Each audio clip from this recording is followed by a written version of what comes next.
மக்கள் டிவி நேயர்கள் அனைவருக்கும் திருவண்ணாமலை ஆனந்தாழ்வாரின் இனிய மாலை வணக்கம். இன்றைய ஆன்மீக அறிவம் நிகழ்ச்சியில் சார் காசு எல்லாத்துக்கும் காசு வேணும், எனக்கும் காசு வேணும், உங்களுக்கும் காசு வேணும்.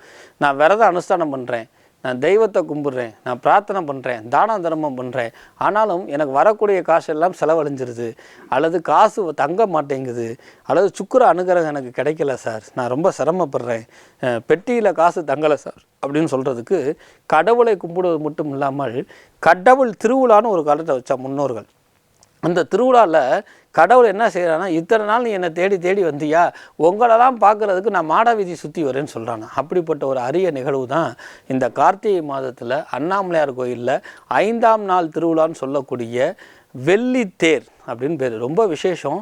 இந்த வெள்ளித்தேர் பார்த்திங்கன்னா இந்தியாவிலே தங்கத்தேருக்கு தான் அதிகமான கூட்டம் வரும், தங்கத்தேரை தான் பார்த்துருப்போம். ஆனால் அகில உலகத்திலும் ஆசியாவிலே கூட வெள்ளித்தேருக்கு மிகையான கூட்டம் வர்றதும், வெள்ளித்தேரை கும்பிட்டு கோடீஸ்வர பாக்கியம் பெற்றவனும் கோடீஸ்வரனானும் அரிய பெரிய நிகழ்வில் இந்த கார்த்திகை மாதத்தில் என் ஐயன் அண்ணாமலையார் நடத்தி கொண்டு இருக்கக்கூடிய அற்புதமான நிகழ்வு. உங்களுக்கும் இந்த காசு பணம் கிடைக்கணுங்கிறதுக்காக தான் இந்த நிகழ்வு அதில் கொண்டு வந்தது. இந்த 5ஆம் நாள் திருவிழான்னு சொல்லக்கூடிய இந்த வெள்ளி தேர் பார்த்திங்கன்னா அண்ணாமலையார் சன்னிதானத்தில் இருந்து வருது. வெள்ளி சுக்கிரனுக்கு உகந்தது. அதனால் அண்ணாமலையார் எவ்வளோ கருணை உள்ளவன் பாருங்கள்.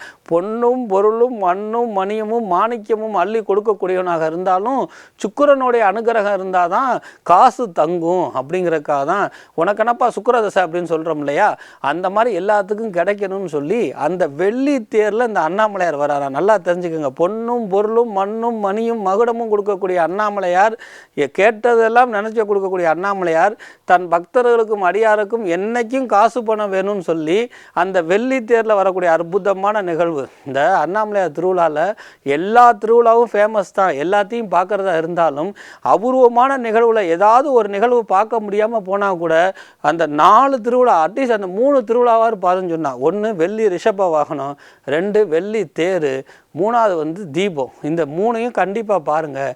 இதில் எதை ஒன்று பார்த்தாலும் விசேஷம்னு சொல்லி பேர்.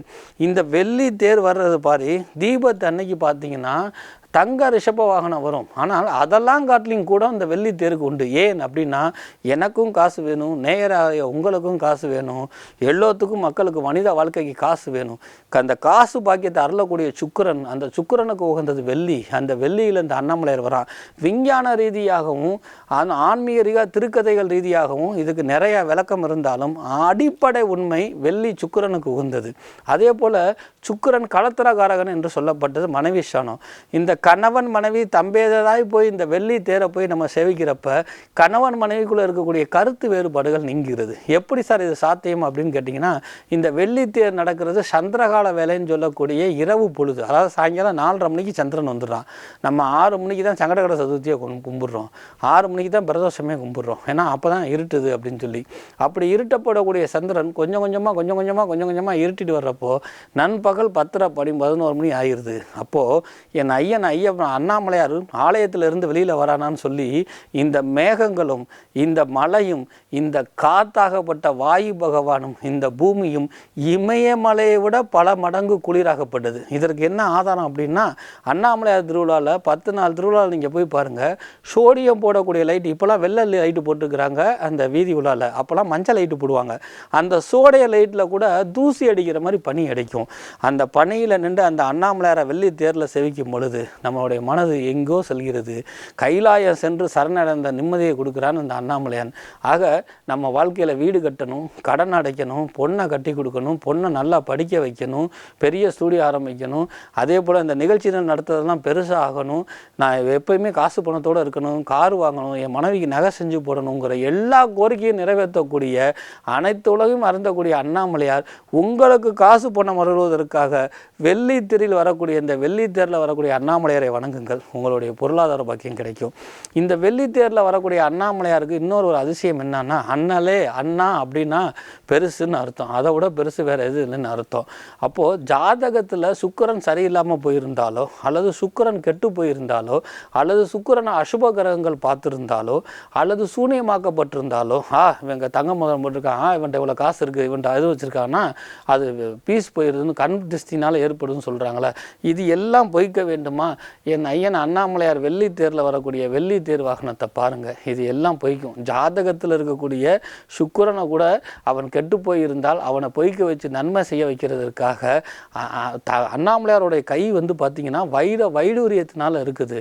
தான் வைடூரியத்தில் இருந்தாலும் கூட பக்தர்களுக்கு காசு பணம் சேரணுமேன்னு சொல்லி வெள்ளி தேரில் வந்து நமக்கெல்லாம் அருள் பாலித்திருக்கக்கூடிய வருடத்துக்கு ஒரு தடவை நடக்கக்கூடிய இந்த வெள்ளி தேரில் வரக்கூடிய அண்ணாமலையாரை சேவித்து உங்கள் வாழ்க்கையில் இருக்கக்கூடிய காசை சேமித்து கடனை அடைத்து உங்கள் பிள்ளை குட்டிகளை நல்லா படிக்க வச்சு அதோட சேமிப்பை கூடி அது மூலயமா அண்ணாமலையாருக்கு மேலும் செஞ்சு அண்ணாமலையார் கேட்கல, ஆனால் அவன் கொடுத்ததுக்கு நாம் செய்யணும் அல்லவா, நம்மளும் செய்து 100 கிரிவலம் போனதுக்கு சமம் ஒரு வெள்ளித்தேர் பார்த்தது என்கிற அரிய நிகழ்வு அவங்கக்கிட்ட சொல்லி கிரிவலமே போகாதீங்கிறது என்னுடைய வாதம் அல்ல. ஏன்னால் எதை எப்படி சாம்பார் முக்கியம், ரசம் முக்கியம், கூட்டு முக்கியம், இலை முக்கியம், ஆனால் அரிசி முக்கியம் அல்லவா.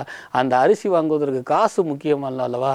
அந்த காசாகப்பட்டதை ஐயன் அண்ணாமலையார் வெள்ளித்தேரில் வந்து 4 மாட வீதியிலும் அள்ளி தொளித்து கொண்டிருக்கக்கூடிய வெள்ளித்தேரில் வரக்கூடிய அண்ணாமலையாரை வணங்குங்க. குறைவற்ற செல்வத்தோடு நோயற்ற வாழ்வையும், காசு இருந்தால் எதையும் சாதிக்கலாம் இந்த உலகத்தில். அந்த காசை கொடுக்கக்கூடியவனை போய் நம்ம சேவிக்கிற காட்டிலையும் நமக்காக வாரி வழங்க வரக்கூடிய இந்த 5ஆம் நாள் திருவிழாவில் இருக்கக்கூடிய வெள்ளித்தேர் அண்ணாமலையாரை வணங்கி தங்களிடமிருந்து விடைபெறுவது திருவண்ணாமலை வாசி திருப்போணம் கோரக்நாத அடிமை ஆன்மீக அறிவியல் அறிஞர் டி. ஆனந்தாழ்வார். வணக்கம்.